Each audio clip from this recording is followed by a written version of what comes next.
Eu caguei pra Mestre do Universo, mas e aí, é bom? Vi sessão lotada aqui no Rio, olha aí, cara. Eu acho que o He-Man acaba tendo um poder maior no Brasil, talvez porque o He-Man foi rolar nos anos... Né, eu imagino, eu não sei quando estreou no Brasil, mas eu via quando eu era pequeno, nos anos 90. Era já um desenho antigo, óbvio, né? Passava de reprise, aquela coisa toda. Mas o He-Man, o desenho original é de 83, é começo dos anos 80. E esse é o primeiro questionamento a respeito desse projeto, né? Porque é um projeto... Pra quem é esse filme do He-Man aqui, entendeu? Porque o He-Man, ele já tem um tempo que eles têm tentado renovar o He-Man pra um novo público, entendeu? Acho que se não tô enganado, tem uma série que eles fizeram aqui em 2010, por aí. Eles fizeram uma série na Netflix que eu cheguei a ver... Eu não lembro se eu vi a temporada inteira, que era o Revelations, alguma coisa assim. Que tinha o Mark Hamill, né? Luke Skywalker dublando o esqueleto e tal. He-Man! Mas parece que a galera não curtiu muito, né? Porque tinha uma subversão de expectativa, né? O tipo, é woke, porque o He-Man, o Adam morre, né? No começo da série, e aí a Teela vira a protagonista da história. E aí teve a segunda temporada, eu não vi, mas eu lembro que achei legal, a animação legal e tal. Então, só que esse filme aqui, ele vem com uma parada clássica, do desenho, né? Do desenho clássico e tal, que todo mundo sabe, é um desenho que surgiu como coisa de brinquedo. A gente tá falando essa coisa aqui de produto, parada produto, filme de verdade, mas muitas dessas produções, dessas coisas que a gente via, né? O próprio G.I. Joe também, né? Tudo é alimentado pelo merchandising que vinha junto, né? E o He-Man, em questão de adaptação que eles tentaram fazer, foi só o filme live action lá, que alguns dizem que até chegou tarde também, porque o filme live action com Dolph Lundgren só sai nos anos 90. E, como eu falei, o He-Man era de 83 aqui fora, e ele teve, acho que 2 temporadas só. Foram pouquíssimos episódios. Então, já começa por ser um projeto meio doido e um exemplo do desespero dos caras em tentar farmar qualquer IP possível. Qualquer coisa que dê pra farmar, a gente vai farmar. Então, assim, na sessão que eu fui no sábado, fui na primeira sessão do sábado. Tinha, acho que 2 famílias com crianças, assim. Só. De resto, era só a galera mais velha. Só a galera mais velha, tipo, 20 e muitos, 30 e muitos na sala. E eu acho assim, cara, eu acho que o Mestre do Universo, ele é um filme... Eu acho que ele é um filme bem intencionado, assim, sabe? Ele é um filme intencionado, ele é intencionado naquele sentido que ele tenta... Ele é assim, galera... Sabe aquele filme assim? Galera, tamo junto. Sabe aquele filme? Tipo, né? Tamo junto, ó. Sabe essas referências? Sabe, Homem-Aranha apontando o dedo pro outro, meme? Ó, tamo junto. Sabe essas coisas que a gente vê hoje em dia? Esse filme do He-Man, Mestre do Universo, ele é um... Eu não consigo nem te definir. Ele é um Marvel. Ele é a marvelização do cinema. Que vários outros filmes também fazem. Mas ele tá fazendo isso em 2026, no momento onde até esse tipo de filme já parece velho, assim, entendeu? Então você olha a forma como ele é filmado,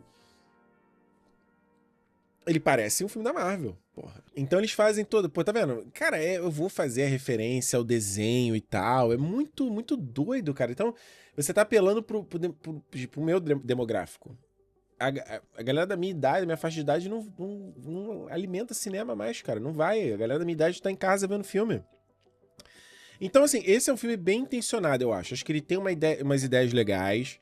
Eu acho que ele é bem feito. Pô, dá pra ver aqui, né? O visual do filme é muito bom, os efeitos especiais são ótimos, os figurinos dos caras é bom. Esse cara aqui, Nicolas Gatti, não sei das quantas, que faz o He-Man, ele é bom, ele é engraçado, ele é bonito. Tá legal. A Camila Mendes... Desculpa, Camilinha, mas tu é fraca, hein, mano? Porra, a Camila Mendes é meio fraca, né? Não gostei, não. Mas ele é bem intencionado nisso tudo. Tá vendo? Ele tem umas ideias legais, toca os temas, toca as piadinhas, tem as gracinhas do desenho estão no filme, aquela referência, sabe? E, vou te falar, o que chama atenção pra mim no filme é Idris Elba, que eu achei que tava ali pagando aluguel, mas acho que ele tá ali. Tá fazendo uma coisa legal de comédia. E Jared fucking Leto. É destaque, destaque positivo dessa vez, gente. Bah! Quem diria? Quem diria? Quem diria? Jared Leto é destaque no filme. Eu acho o esqueleto dele legal. Me intriga muito se eles... Tipo, por que escolher o Jared Leto de verdade, sabe? Teve até um momento do filme que eu pensei que eles pudessem mostrar um passado do pai do Príncipe Adam, entendeu? E aí o Jared Leto, o esqueleto, era humano, e aí mostraria o Jared Leto, entendeu? Porque assim, aí você fala assim, então ele foi igual o Mandalorian, ele só dublou. Mas você vê, o esqueleto tem um gestual do Jared Leto que a gente já vê ele... Se você assistiu, eu já fui em 2 shows da banda dele. Então você vê, ele tem uns gestinhos que ele faz. Coringa, ele no Kazaguchi. Se você já viu ele nesses filmes, você vê o esqueleto dele fazendo as mesmas coisinhas, assim, sabe? Então eu fiquei assim, porra. Só que o Jared Leto, ele foi obliterado do marketing do filme. Ele foi obliterado por conta das bombas que ele fez e no Tron Ares e tal. Esconderam o Jared Leto pra ele não aparecer em lugar nenhum. E todo mundo fica se questionando assim, pô, será que o cara realmente estava ali? Realmente fez o filme? Mas eu tô falando, ele é um destaque pra mim. Eu acho que, inclusive... Eu acho que ele aparece o suficiente, vai. Eu acho que o legal dele é que ele aparece o suficiente. Embora eu acho... A única coisa... Bom, se você vê no Brasil, não deve afetar muito você, mas pra mim me afetou. Foi meio difícil entender algumas coisas que ele falava. Eu acho que a modulada que deram na voz dele ficou meio forte demais. Tem várias falas que eu falei assim, hã? O que esse cara tá falando? Mas cara... O lance do filme, do He-Man, é que não é um filme. Ele não é um filme, ele é um comercial, cara. Ele é um comercial. É tudo que a gente fala de qualquer filme de hoje em dia, pop, assim. Ele não tem uma história. Eles são cenas, entendeu? Ele tem cenas de ação aqui. Mas ele não tem uma história, uma narrativa e tal. Então, por exemplo, no filme inteiro a gente não conhece o Adam ou o He-Man. A gente não sabe quem é esse cara. Ele começa como um molequinho, que ele é meio fracote, ele é pequenininho em relação aos outros. E aí o pai dele é meio severo com ele, aí ele tem que fugir pra Terra. E aí corta, ele já é adulto e ele tá obcecado em voltar pra Eternia. E nada além disso, entendeu? Não tem muito mais além disso. Por que o pai dele é tão severo com ele? Não tem. Nenhum momento o filme fala. Nenhum momento o filme toca. Sabe? O filme, ele tá falando, ele tem uma primeira parte toda, assim, que é em Eternia. Aí ele é jogado, tipo o primeiro Thor, aí ele é jogado na Terra. Aí ele cai num lago, no meio da noite, assim, da escuridão. E aí corta, ele já é um adulto trabalhando, ele tá num date. Aí eu fiquei pensando, mano, o que aconteceu nesse meio tempo? Ele foi salvo, alguém viu ele caindo nesse lago, ele conseguiu nadar pra fora do lago, então mostrando uma resiliência do moleque pra ele virar o herói, sabe? Nada. Não tem nada. Ele foi adotado por alguém, ele tem pais adotivos, meio tipo Jonathan e Martha Kent. Nada. Então só nisso aí você já tinha um monte de coisa pra brincar nesse filme, sabe? Você poderia... Porra, ele ficou realmente 16 anos obcecado por Eternia. Mas você tá na Terra, será que isso não ia transformar ele? Será que ele não ia ficar mais humano? Será que de repente ele... Em algum momento ele poderia falar assim, eu acho que esse negócio de Eterna, será que eu imaginei isso? Tudo bem que o garotinho já era um pouquinho mais velho, então ele lembraria, mas... Sabe, será que ele fala assim... Meio que desencanei desse negócio de Eternia? Sabe? Nada. Você não sabe nada sobre ele. Todas as cenas ele, minha espada, a espada é meio boboca, assim. É meio... E não, de novo, não tem um personagem e tal, né? Porra, e o caminhão da Amazon acertando o monstro na maior energia Madame Teia. Total. A Amazon, mano... Puta que pariu, né, cara?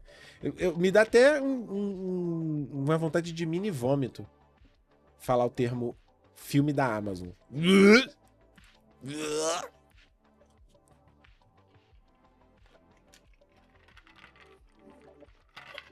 Ele foi adotado por um casal do Kansas, onde passou a adolescência se questionando se salvava o busão de ser afogado ou não. E no fim ele ia deixar o pai dele adotivo morrer num furacão. Isso me irritou demais, propaganda o tempo todo. Pois é, pois é. Dizem que o Jared Leto morreu de verdade pra estudar a feição do seu rosto de caveira pra entrar no método do personagem.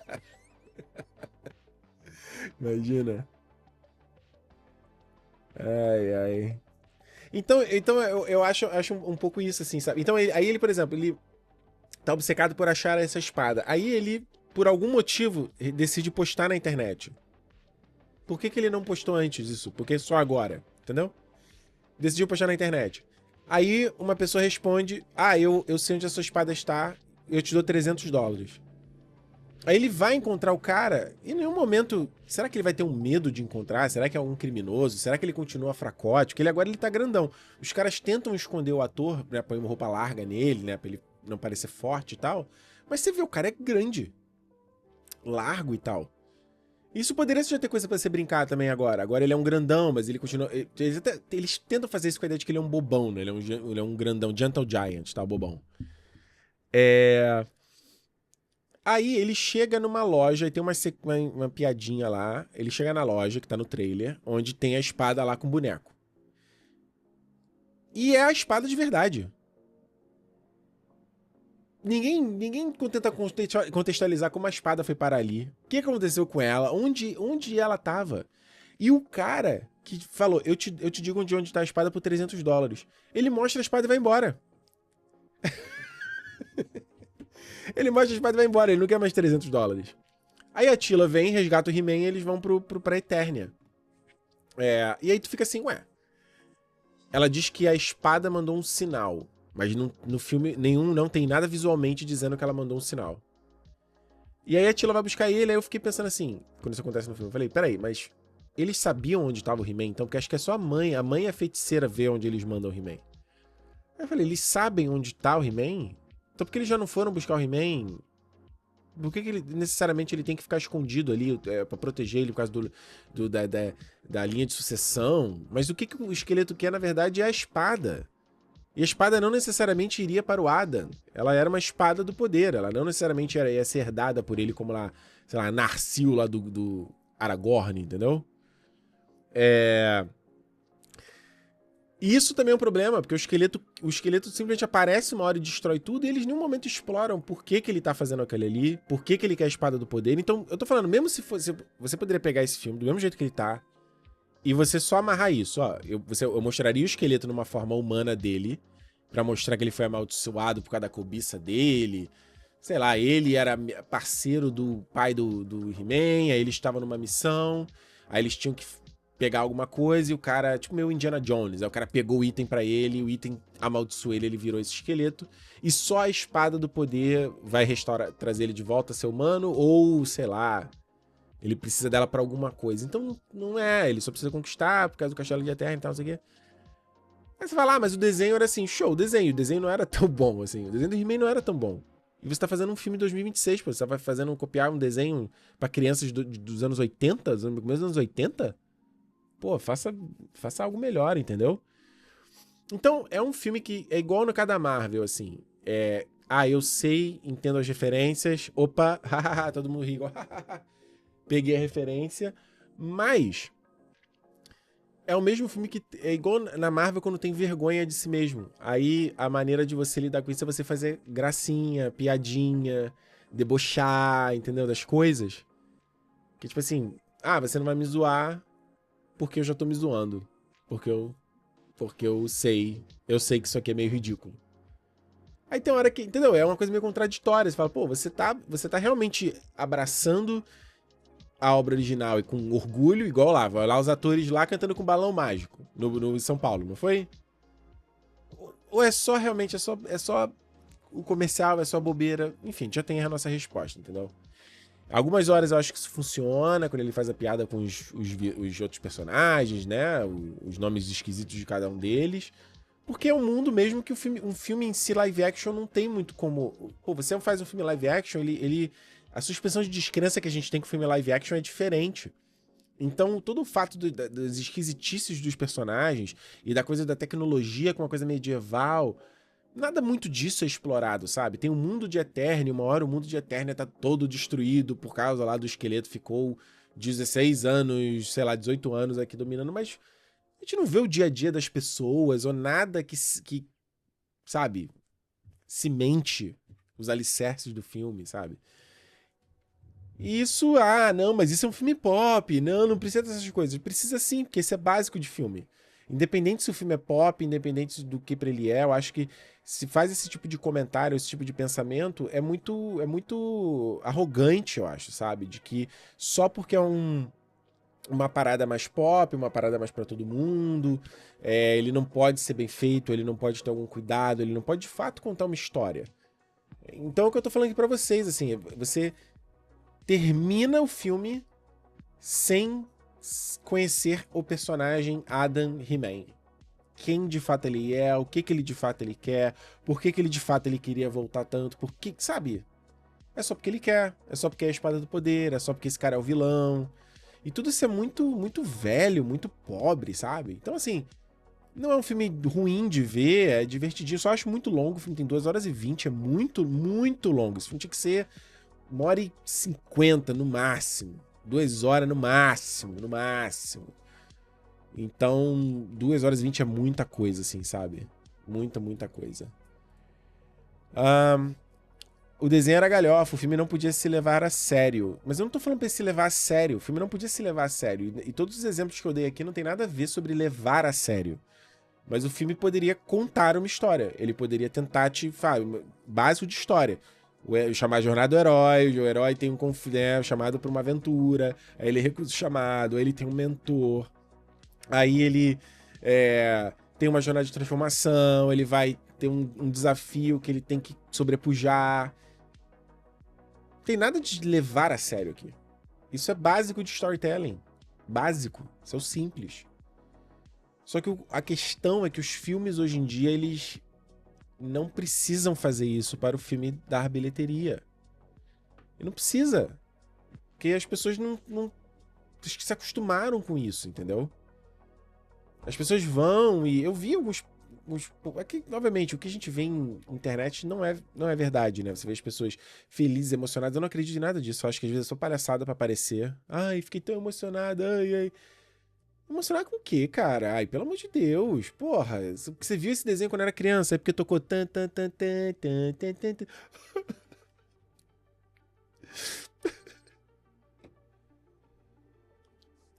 Não consigo entender. Acho exagerado. A infância já passou, galera. Já foi. Você pode ter senso crítico quando você consome as coisas, entendeu? Você pode pensar e não ter o que temos hoje, que são só produto, só comercial. Você vai pro cinema, você paga o ingresso pra você ver um comercial onde ele tá te vendendo Amazon, onde ele tá tentando farmar uma IP pra te vender mais conteúdo, pra enfiar mais conteúdo na tua goela, pra daqui a pouco ter um spin-off no Prime Video pra você assistir. É só isso. E não tem conclusão de muita coisa, não tem nada de verdade, porque senão você poderia criar coisas nessa história aqui. O próprio, como eu falei, o Idris Elba é um personagem legal desse filme aqui, né, como mentor, e ele tem uma coisa de estar desacreditado, e ele virou meu beberrão, e aí eu fiquei muito, por que de fato ele virou beberrão? Porque ele perdeu? Porque o mundo tá dominado? Mas por que isso de fato tiraria a resiliência dele? Ele parece ser um cara tão resiliente no começo do filme. O que aconteceu? E tem a filha dele que é resiliente. E a única maneira do filme tentar dizer que tem alguma profundidade é o quê? Os caras sentam um do lado do outro e ficam conversando assim, ó, com a cara meio baixa assim, né? Eles ficam assim. Você. Você sabe, você tem que fazer. Daí, tipo o Wolverine, não tinha um negócio desse? Antes deles irem pra luta, tá lá o Wolverine sentado na fogueira, aí vem a X-23, eles têm um diálogo. Que só é bom porque o Hugh Jackman vende a cena. Aqui o Idris Elba vende a cena. Saca? Eu acho que senso crítico pop, eu sempre falo isso desde que eu faço conteúdo pro YouTube, mas o que a gente vai ver, né, a balança pendendo só. Hoje é só uma coisa. Hoje é só uma coisa. Hoje são raros os exemplos dessas coisas mais pop que são mais bem feitas, E que eu tô falando, tem um mínimo de cuidado em contar uma história, em te envolver de alguma forma, entendeu? E não só te envolver na hora de fazer o fanservice ou de fazer referência pra você. Minha infância. E o filme termina até de um jeito super anticlimático, assim, como corta pros créditos. É até meio esquisito, né? Que a luz acende no cinema nessa hora, né? Entra o nome do. Aí, assim, aparece, o filme acaba, né? Entra o logo no final, igual os filmes da Marvel, assim, que parece nada mais do que, tipo, o cara mostrar. Parece uma coisa meio Jequiti, sabe? Terminou o filme, ele mostra o logo no final. Ó, o logo, ó, não esquece do logo. Você vê esse logo de novo, você tem que assistir esse logo de novo.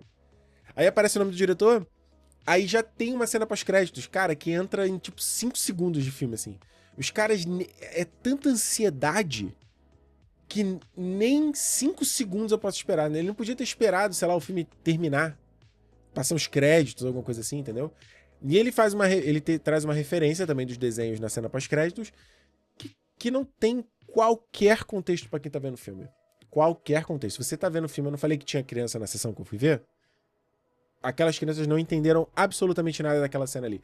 Com certeza o pai do lado explicou o que era, porque eles...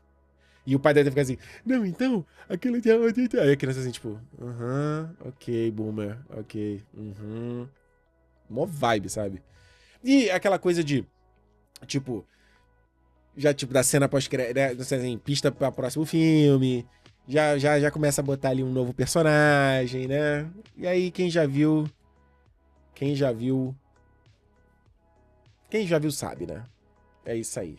É isso aí. Essa é um pouco a minha opinião sobre Mestres do Universo. Poderia ser um filme legal, poderia ser genuinamente um filme bom, assim. Poderia ser genuinamente um filme bom. Porque existe qualidade no valor de produção, os trajes são maneiros, os efeitos são legais, as lutas são repetitivas e pouco criativas, mas passa. E o esqueleto é legal. Falei, o esqueleto manda bem. É bom. Eu tô falando, é bem feito o filme, cara. Bonito o filme.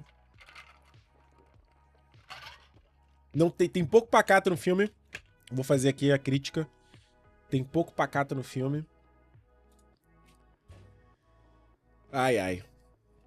É isso. É isso. Ô, valeu, Lucas. Obrigado pelo superchat aqui. Ricardo, há um tempo atrás eu comentei na sua live, não sei se você se lembra, eu disse que gastávamos R$200 para ir ao cinema na capital do meu estado. Meu Deus do céu, gente. Meu Deus. Cara, é muito dinheiro, gente. É muito dinheiro, cara. $200 pra ir no filme. Aqui tá muito caro pra ir no cinema, cara. Aqui no Canadá tá muito caro também, cara. Se você consegue contar com eficiência a história de um ogro feio em 90 minutos, 2 horas é mais do que suficiente pro He-Man. Absolutamente verdade. Absolutamente verdade. Acho que ele ainda flerta de maneira interessante com o tema masculinidade, por ele ser um cara mais delicado e o pai querer que ele seja guerreiro. Mas ele não chega nem a levantar a discussão. E aí, eu acho que assim, o pai dele é tão severo. Você tem uma cena com o pai, que o pai é super severo. Aí o esqueleto já aparece e começa a atacar o inferno. Aí o pai vira o herói. A cena seguinte, o pai já tá herói, enfrentando todo mundo. E já se despede do filho com carinho. Fala, mano, eu não vi nada da relação desses dois. A única informação que eu tenho da relação desses dois é que você é meio cuzão com ele. Mas por que você é cuzão com o garoto? Porque você quer fazer ele forte? Mas por que exatamente? O que aconteceu com você pra você querer isso pro seu filho, entendeu? Eu ouvi dizer que o Garcia Júnior dubla o He-Man no Brasil, que eu acho que não tem nada a ver, hein? Ele dublar, só porque ele dublou o desenho nos anos 90, 80, e tem que dublar o garoto jovenzinho. Põe uma voz de galã no garoto, tem que ser uma voz meio... E tá com a Camila Mendes, cara. A Camila Mendes faz essas comédia romântica aí de streaming toda hora. O Garcia Júnior fez lobby pra dublar o filme. De início não ia ser ele, mas foi no Insta reclamar de forma velada que não queriam chamar. Aí foi um monte de gente reclamar no Insta da Sony. Óbvio, porque só isso hoje em dia é mobilizar a galera, fandom. Mesmo que não faça sentido você botar um cara de 60 anos pra dublar um bonitinho do filme. O Garcia foi escalado bizarramente, até que ajustaram na mixagem, mas ficou super desconexo em alguns pontos. E achei meio prepotente quando ele foi anunciado que ia voltar. Nostalgia barata também. 100%.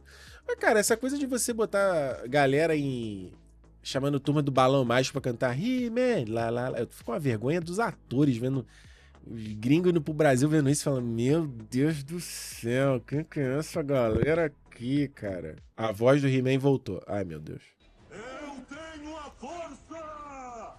Nossa senhora.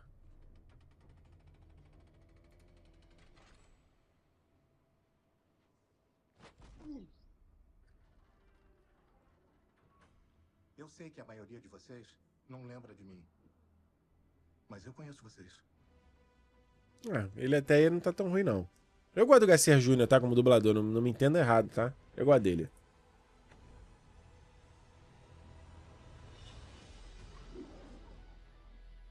Mesmo eu estando preso, anos luz de distância da Terra, eu nunca parei de tentar voltar pra casa. Tudo mudou. Olha, o Garcia Júnior é um baita dublador. Tudo. Essas guitarrinhas no filme são legais, tá? Essas guitarrinhas. Eles chamaram o Brian May, né? Do Queen, né? Não, peraí, Brian May é do Queen, né? É.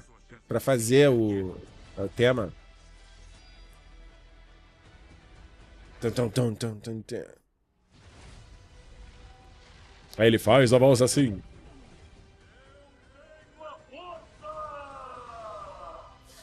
Eu acho que pelo menos nesse aspecto fica um pouco melhor que no original, porque o garoto, se eu não tô enganado, ele não muda a voz quando ele... O universo irá tremer. Este é o meu lar. E eu acho que foi legal também o cabelinho dele de He-Man, ficou bem feito, essa, né? O cabelinho fica volumoso, assim, ficou legal a caracterização. Eu preciso de todo homem, mulher ou até daquele ali.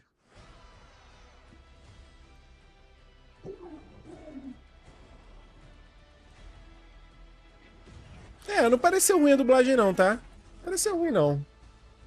Talvez você tenha força, mas tem medo demais para usá-la. Pode acreditar, eu sei como usar. É, eu acho que me convenceu, não achei que foi tão ruim não. A voz dele. O problema é... Falando que é de outro planeta. Nossa, esse amigo dele aqui é o clichê. Ah, é o amigo meio, né? Ele é o amigo meio étnico do protagonista que fala coisas engraçadas. O cara não tem absolutamente nenhuma personalidade. É o melhor, a personalidade dele é que ele chora vendo comédia romântica. Toda vez que o He-Man chega em casa, ele tá chorando vendo uma comédia romântica diferente. Pra fazer uma referência a um filme que as pessoas, entendeu? Gostam. Aí quem vai estar no cinema fala, ah, que legal. Entendeu? Outro planeta. Mano, é muito manjado, cara. Muito manjado essas paradas que eles fazem, sabe? Isso faz você parecer um pouquinho lelé da cuca. Um pouquinho lelé da cuca. Diz, ó, mudei de opinião, hein? Não achei o Garcia Júnior ruim, não, tá? Não achei, não. Achei que ele mandou bem. Achei que ele mandou bem. Mandou bem, mandou bem, mandou bem, mandou bem. Gostei.